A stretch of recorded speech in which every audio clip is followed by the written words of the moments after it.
Willy and Logan Webb speaking publicly about their recruiting efforts of Corbin Burnes. Alex Pavlovich writing about how the Giants were optimistic.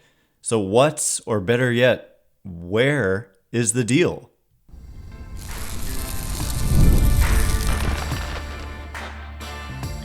You are Locked On Giants, your daily San Francisco Giants podcast. Part of the Locked On Podcast Network, your team every day.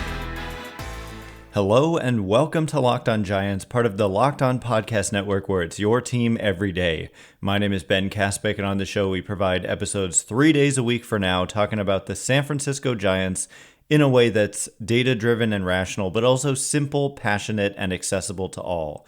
I'm a former contributor for the baseball statistics and analysis websites Beyond the Box Score and Rotographs. I've been podcasting about the Giants since 2015, hosting this show since prior to the 2019 season, and I'm a lifelong Giants fan. Thank you for making Locked On Giants your first listen every day. We're free and available wherever you get your podcasts, including YouTube, so check us out there if you have not already, and please hit that subscribe button wherever it is that you're following the show. The college football playoff is here, and you don't want to miss a moment of the action. The college football playoff presented by Allstate begins with 4 first-round games December 20th and 21st on ESPN, ABC, TNT, and Max. All right, and coming up on today's show, the latest on Corbin Burnes. This was something that I think logically we expected to happen by now. I think a lot of people thought, I had this in the back of my mind that this wouldn't be the case, or that it might not be the case, that once Juan Soto signed, that it would unleash this wave of moves. And I mean, in some ways it has. The Yankees have made some moves. I could talk all day about Cody Bellinger and how the Yankees and their media, just the media at large, seems to be overrating Cody Bellinger, and the Cubs just wanted to get rid of that contract, so that should tell you something. Anyway, but this is about the Giants and Corbin Burnes and why he hasn't signed yet. And the answer ultimately is I don't know, but I think it comes down to the asking price probably. But you've got stuff like this. Willy and Logan Webb talking to KNBR or Adames on KNBR via Taylor Worth, who wrote about it on NBC Sports Bay Area. He was asked whether he talked to Corbin Burnes, his former teammate with the Brewers, and he said, quote, "I already did. I'm doing my part. I'm recruiting. I'm helping." And he was telling this to Brian Murphy and Marcus Boucher. I think that's how you say the name. Quote, "I hope, we can make that happen, because that would be an incredible addition to the team. When you have a guy like Corbin on your team, that's like a 99%. You're winning that day. That's a guy I love to play with and play defense for, and he's one of the most competitive guys I've ever played with. And obviously, if we could add him to the team, it would be an insane move. But we're hoping and doing our part in every department, so hopefully we can make it happen." And then Taylor Worth writes, Adames would not go into detail about his conversation with Burnes, but did tease that it went very well. Quote, "It went great. It went amazing. I think it went really, really positive. So I think that's the only thing I can say right now, but it went really, really positive." End quote. And so you read things like that, and it starts to feel like almost inevitable, put money on Corbin Burnes to the Giants. And it's not like he signed elsewhere. It's just that this was a while ago. This was many days ago. And then Logan Webb was on a podcast with Chris Rose of John Boy Media. I believe that's where Chris Rose is working these days. And he said, quote, about Corbin Burnes, quote, "It's crazy. If he does come, the amount of stud pitchers that I've gotten to play with so far in my career, there's so many Cy Youngs. It's actually pretty cool. If Corbin goes out there and throws, and I throw right after him the next day, it's literally perfect. We're the complete opposite pitchers, and I think that's a good thing. You don't want too many of the same guys. It's almost like a perfect match, but I don't make the decisions. I know Corbin a little bit. I would be over the moon for sure if we got Corbin. I think that would be a huge addition. Obviously, one of the best, if not the best pitcher in baseball. Adding a guy like that would be unbelievable. And then I think, again, this was written up on NBC Sports Bay Area. They write, Rose then asked Webb if he's spoken to Burnes this offseason, to which the Giants ace strongly alluded to previously pitching Burnes on signing with San Francisco. Quote, maybe, Webb said with a smile, quote, he knows how I feel, and I know how he feels. Hopefully it happens. Hopefully he ends up a San Francisco Giant. That would be awesome, end quote. And so, two major players, Logan Webb and Willy Adames, like, strongly hinting, to say it went really, really positive twice, and then for Webb to say, I know how he feels. And we've seen other reports, I think it was Alex Pavlovich saying that Burnes wants to play for the Giants, and that's what it sounds like Webb is saying as well, that Webb, and then the kind of icing on the cake and the real major it factor here is that Buster Posey is the one running the show now. Because if this was Farhan Zaidi, you would definitely have a strong argument if you start saying, well, it's a long-term deal for a pitcher. They haven't done that, and they probably won't. But with Posey, I think it's very different in that he might value a starting pitcher like Corbin Burnes more than anybody, more than almost any executive in the game, because he was a catcher, and when he was here, he's preached pitching and defense. And so if you can go out there and get one of the best pitchers in the game, we've talked about, there's a little concern on my end, I'm sure on teams' ends, about the decline in strikeout rate from like the mid 30s down all the way to the mid to low 20s. But the velocity staying up is what makes me not so worried. He still throws as hard as ever, if not harder than ever, actually, looking at the numbers. He's never thrown harder in his career. And he doesn't have that many innings pitched in his career, too, which I think is worth mentioning, because a lot of times pitchers reach free agency, they've got like 2,000 innings on their arm, and that worries me a lot. But he's got like 900 or something. So he started out as a reliever and at least was back and forth between the bullpen and the rotation for the first few years of his career. So anyway, I don't know. You just see stuff like this, and we talked, I think it was late last week, about Alex Pavlovich reporting that the Giants were cautiously optimistic about Corbin Burnes and this, that, and the other. And so why hasn't a deal come together? Well, it's probably about the price. If the Giants were offering this guy $1 billion, the deal would have been done the day free agency opened. So I think it's probably about the contract that Max Fried got from the Yankees, 8 years, $218 million, while he was projected to get a significantly lower total guarantee than Corbin Burnes by evaluators, myself included. And so then you look at, okay, he got $218 million. What should Burnes get? Should it be closer to $300 million based on that kind of price for Max Fried? And so I think that could potentially lead to a bit of a freeze, even if it's Buster Posey, who was able to relatively easily get a deal done with Willy Adames.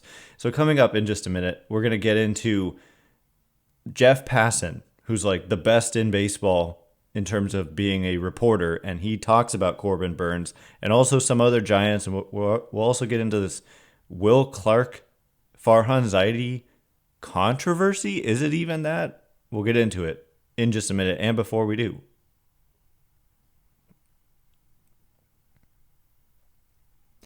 today's episode of Locked On Giants is brought to you in part by FanDuel. Get ready to tackle the NFL action with FanDuel, America's #1 sportsbook, because right now, new customers can bet $5 and get $150 in bonus bets if you win.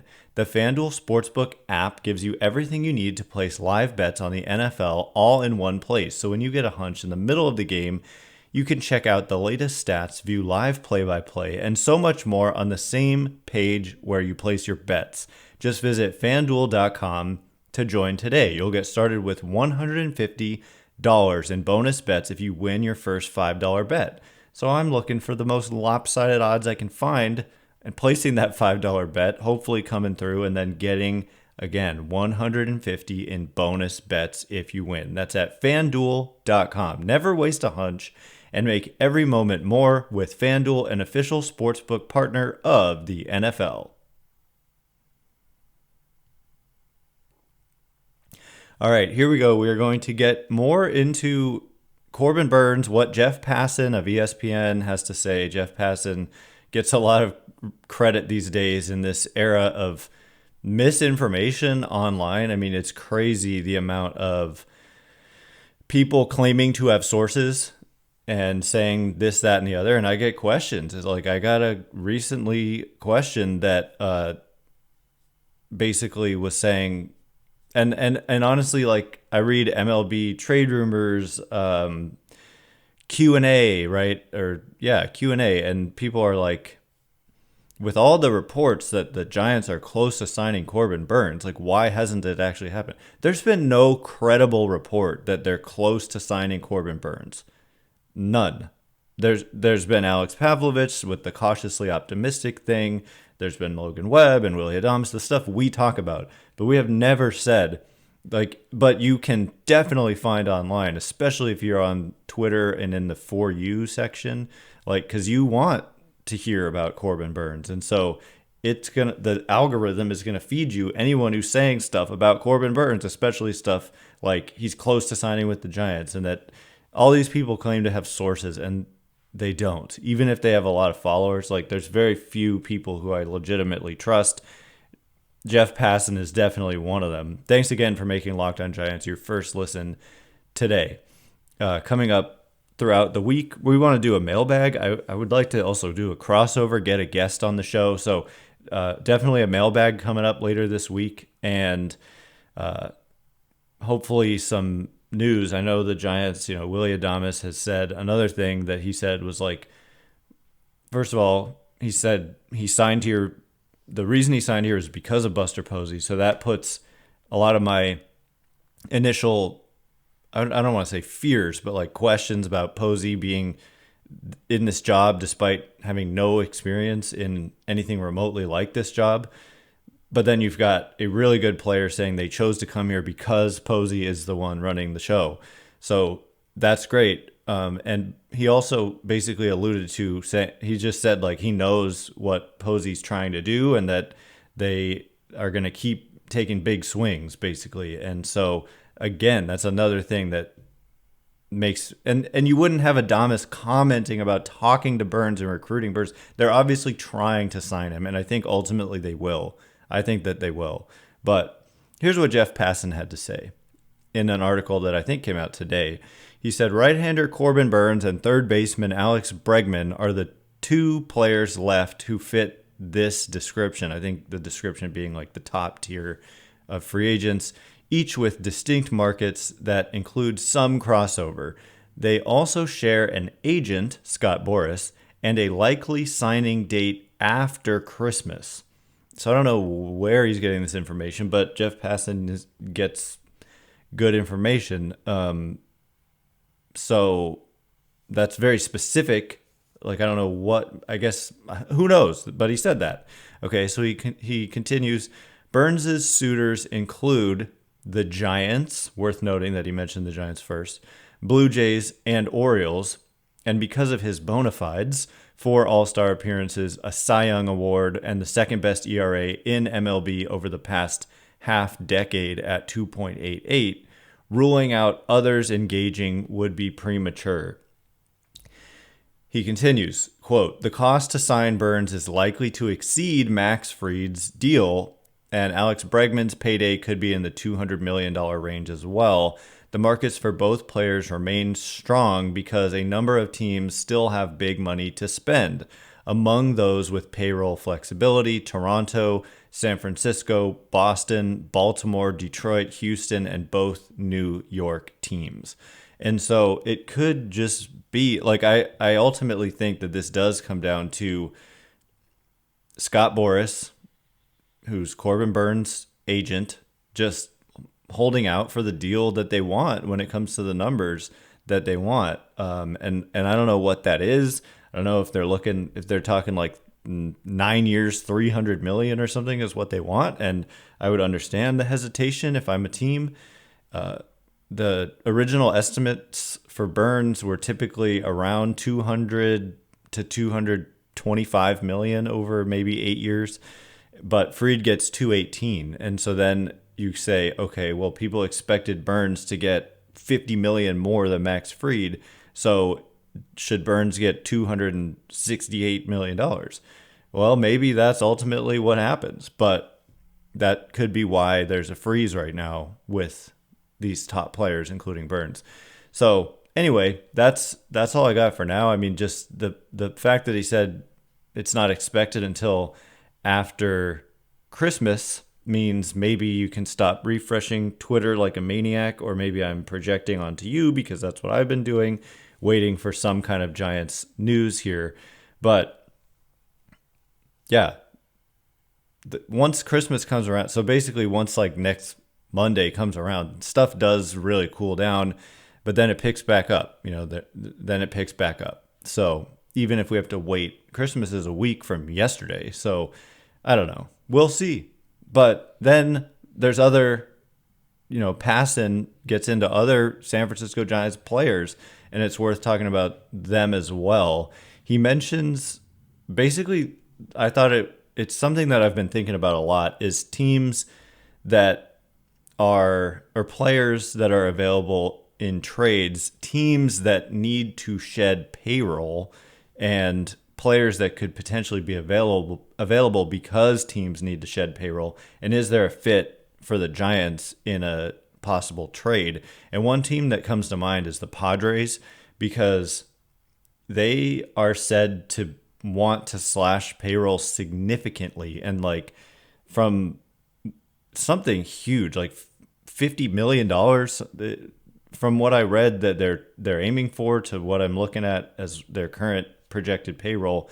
There's a lot, like Dylan Cease might get traded, Luis Arraez might get traded, and sure enough, Jeff Passan says in this piece, Nolan Arenado is not the only all-star on the trade market. We just learned, by the way, that Arenado rejected a trade to the Houston Astros with his no-trade clause.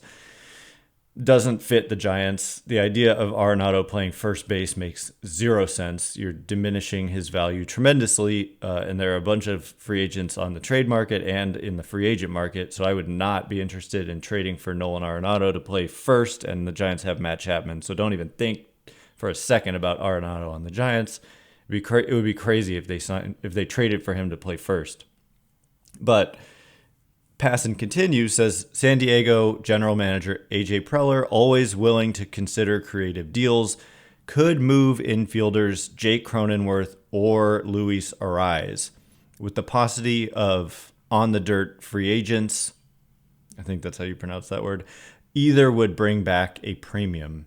So Luis Arraez, like when you listen to Buster Posey talk about what kind of player they value and want, I really like Luis Arraez jumps off the page to me as someone the Giants would probably really like to have. And I don't know, maybe there's this issue of not wanting to trade within your own division, but I do think Arraez is available based on the payroll situation I described. The Padres' current projected payroll is not loading on my computer screen, but again, okay, there it is 210 million with last year's payroll at 169. So I think a bunch of players they already had, because they haven't really signed anybody, if anybody, their salaries have moved up, and they were lower and then they've jumped up this year. And so if they want to get it back down, which I think they do, to what it was last year, then that's $40 million to clear. And Luis Arraez is in his last year of arbitration eligibility, making $14.6 million this year. And he's not a good defender. He's not someone you would want to play second base, even though he's played a lot of second. If you look at where did his teams play him this year, or 2024, 69 games at first, 47 at DH, and 42 at second. And in his career at first base, only about 1,000 innings and -8 outs above average. Yikes. Second base, 2,700 innings, -33 outs above average. And he's played some outfield, which did not go well either. And some third base did not go well. So Luis Arraez, by the way, defensive runs saved paints a nicer picture, but the StatCast metrics really don't like him. But the Giants kind of need a DH too. And I don't know. He fits the mold of the kind of hitter that I think the Giants would really covet. And imagine having Jung-Hoo Lee and Luis Arraez, both of whom would have strikeout rates probably under 10%. Luis Arraez's career strikeout rate is 6.8%. His walk rate in his career, 6.9%. So he walks more than he strikes out. And that's such a low strikeout rate. I'm sure it's the lowest in baseball since his debut in 2019. Not sure, but it's going to be top 5, 100%. Maybe number 1. So that's just an interesting thing to think about, that the Padres need to shed payroll. That's like $15 million that they could shed. I don't think he would bring back a premium, given that it's just 1 year of team control and there's really not any defensive value. But it's just a name to watch. I don't know if the Padres, though, would trade within the division, but I'm pretty sure he's a fun player, and I think fits the mold of the kind of, although it doesn't fit the defense mold, that pitching and defense, but offensively, I think the Giants would love Luis Arraez. So other Giants, I haven't even mentioned the Giants players, but Passan says, for teams in search of an outfield bat, the Mets' Starling Marte, Cleveland's Lane Thomas, San Francisco's Mike Yastrzemski, and the Los Angeles Angels' Taylor Ward are there to be had. Other options include Guardians first baseman Josh Naylor, whose availability, along with that of San Francisco's LaMonte Wade Jr. and Texas's Nathaniel Lowe, further muddies a crowded first base free agent market. So that's an interesting thing. And he says the teams in need of a first baseman include some of the biggest in baseball: the Yankees, Mets, Astros, Arizona, and Seattle. But as long as teams believe Naylor and Wade are available, they can stand firm on free agents and threaten to, or actually pivot to trades. So we will finish that thought, because it's a good point, and twice you're seeing Yaz and Wade mentioned here in this article. So we'll finish that thought and get into this Will Clark and Farhan Zaidi thing that isn't a thing, but is in a way, in just a minute. And before we do, today's episode of Locked on Giants is brought to you in part by Select Quote. The World Series, Super Bowl, the Olympics, the world's top athletes get to play in these top-level sporting events thanks to one thing: teamwork. And teamwork can also protect your financial legacy and your family's future. Select Quote's licensed insurance agents are the perfect teammates when shopping for customized, affordable life insurance. They can find you the right policy to keep your financial legacy safely in your family's end zone. Select Quote is one of America's leading insurance brokers with nearly 40 years of experience, helping over 2 million customers find over $700 billion in coverage since 1985. Other life insurance brokers offer impersonal, one-size-fits-all policies that may cost you more and cover you less, while Select Quote's licensed insurance agents work for you to tailor a life insurance policy for your individual needs in as little as 15 minutes. Get the right life insurance for you for less at selectquote.com/lockedon. Go to selectquote.com/lockedon today to get started. That's selectquote.com/lockedon.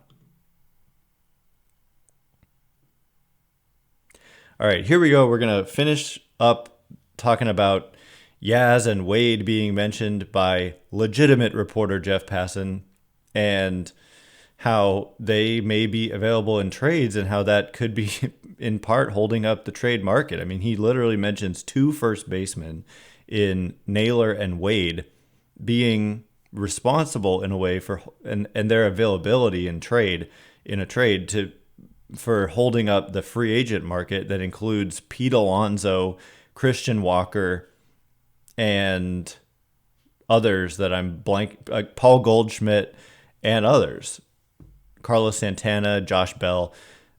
And, Wade is projected to make like $4.7 million in arbitration or something. And so it makes sense that teams would be like, hey, this guy, I could trade for Wade. I'm not going to give Christian Walker 4 years. I'm not going to give Pete Alonso $200 million. Like, I can just get a good player in LaMonte Wade Jr.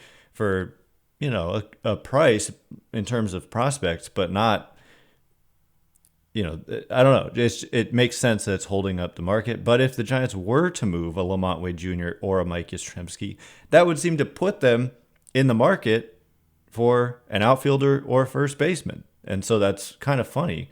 So it's from the Giants' perspective, if they were to trade either of these guys, that would make them the team that pivots to the free agent market. So, but I wouldn't expect the Giants to go after a first baseman. Well, they do. You do have to factor in the DH as well, and there is a need there. Like when you look at the roster right now, I'd figure that against a right-handed pitcher, you'd have Wade at first and Flores at DH, and against a left-handed pitcher, Flores at first and I guess Gerard Encarnacion at DH currently. So I don't see them going into the season with that, but it is worth mentioning that Wade and Yastrzemski do keep coming up in trade rumors, I guess you could call it. Just when Jeff Passan says that Yastrzemski is there for the taking or whatever he said that they're there to be had. These players are there to be had. So clearly the Giants are willing to part with Mike Yastrzemski in the right trade. But then what would that do? Where would they put? Would they put Marco Luciano out there? I don't know exactly what they would do. Or would they go and try to sign a Teoscar Hernandez or something, put him in left and put Elliot Ramos in right? I have no idea. But let's get to this Farhan Zaidi and Will Clark thing. So the issue I had is with the title of this SF Gate article. The title being "Fired SF Giants exec Farhan Zaidi fires back at franchise legend Will Clark." This is written by Alex Simon, sports editor at SF Gate. So look, I'm in the business as well. I understand titles and search engine optimization and clickbait. Like, I understand it, but this is just dumb. Not the article, but the title. Because there's no firing back here. What happened was Will Clark definitely fired shots at Farhan Zaidi and analytics and the statistical analysts that the Giants have. And I mean, if you read some of the stuff he said, it was very much inappropriate. And if Farhan Zaidi said anything like that, they would, it would be a very different reaction. I get it. Clark is a different figure than Farhan Zaidi, but there was no firing back here. So Will Clark went off talking about Farhan Zaidi had his hands in everything and that he gave Bob Melvin the lineups. And there's just this obsession that I think is personally dumb. This obsession with who makes the lineup and even just the lineup itself. This has been studied and I could cite you the sources if you really want them, that basically the lineup has little effect on run scoring. Like, who hits where, even lineup protection is talked about all the time as like a major factor. I see it a lot with Juan Soto. Like, oh, it's because he had Judge hitting in front of him or behind him, whatever it was, behind him, I guess, because that would be the lineup protection. Or in front of them, if you're talking about RBIs, whatever the case may be, lineup protection isn't really something that is shown to matter. And so it's certainly not as much as a lot of people seem to think it matters. And so Will Clark, he went off about Bob Melvin didn't get to write the lineups and that he was basically given the lineup by Farhan Zaidi. He said Farhan Zaidi had his hands in everything. First of all, in analytics. What does that mean? He had his hands in analytics. Like, what does that mean? So no disrespect to Will Clark, but that doesn't make any sense. And then he went on to talk about the lineup. And Farhan Zaidi was on Foul Territory, which is that same show. I'm getting them confused. Foul Territory is with AJ Pierzynski, Scott Braun, and Eric Kratz, former Giants catcher, and it's a daily YouTube show. And Zaidi was asked whether he had a hand in setting the lineups, and this was his answer. And about Will Clark's comments, and he goes, "I think my reputation precedes me with that kind of thing." So a little pride there, because I've defended this all along that he's been very clear. Every manager he's worked with has been very clear that he says he doesn't want to write the lineups. He just doesn't want to do that. So I don't know where this idea comes from. He goes, "I think my reputation precedes me with that kind of thing." You look around the game, front offices and managers, there's a lot of interactions. There's a lot of exchange. I never made the lineup. I'll repeat this. I never made the lineup. I know Will Clark thinks I made the lineup. I love Will, but that just wasn't the case, end quote. And so is that firing back? He's literally just defending himself and saying, look, he's saying ask anyone in the game and you're tripping because, first of all, in baseball, it's just more collaborative than it used to be. In Will Clark's age, when he played, which was a long time ago, it was different. And these days, the front office and the manager collaborate more than they used to. And like there was this article, or I don't know if it was I think it was the San Francisco Chronicle talking about, now that Buster Posey's in charge, Posey said that Bob Melvin will have the authority to write the lineups. Well, so did Bob Melvin last year. Maybe there'll be less collaboration, but Posey literally said, no, I'm going to talk to Bob Melvin, like about players and lineups and stuff. So it happens in the modern game. Get used to it. I'm tired of this. And so like reading through this article, there's really, like he says, to elaborate, he says, sometimes you're wondering, hey, our starting catcher is going to catch 2 out of 3. What's the right time to drop in the backup? Or you want to get the staff's thoughts on how they view the starting pitcher for the opposing team. Do we think this guy is better against lefties or righties? What does that mean in terms of the guys we put in the lineup? But I viewed it as a conversation. I never said, this guy's got to play. I think when you take a step back, you might say, hey, we're bringing this young player up. We want to give him some playing time. So general things like that. So that's normal. And then he goes on to say, but on a day-to-day basis, we definitely have conversations about the lineup. There was never a handing over of a slip that had the guys 1 through 9. I think that's a real misconception, end quote. And so what does he have to lose here? Like, why would he? I 100% believe that this is correct. Bob Melvin, I'm sure, would corroborate this, and every team is doing this. Maybe there's some that don't, but this is just perfectly normal baseball behavior in this year, 2024, almost 2025, around the corner. So anyway, that is all the time we have for today. Thanks again for making Locked On Giants your first listen today. For your second listen, check out Locked On MLB. Baseball guru Sully brings a daily blend of humor and baseball, keeping you updated on every rumor and story throughout the offseason. Find Locked On MLB on YouTube or wherever you listen to podcasts. Once again, my name's Ben Kaspick. Check me out on Twitter or X at Ben Kaspick, Kaspick. If you like this show, please consider rating it or leaving a review. It helps me out a lot. So thank you so much in advance, and thank you so much to everyone who has done so already. I can't wait to be with you again tomorrow. Look out on Twitter for a mailbag prompt. Thanks again for listening. You are now Locked On Giants.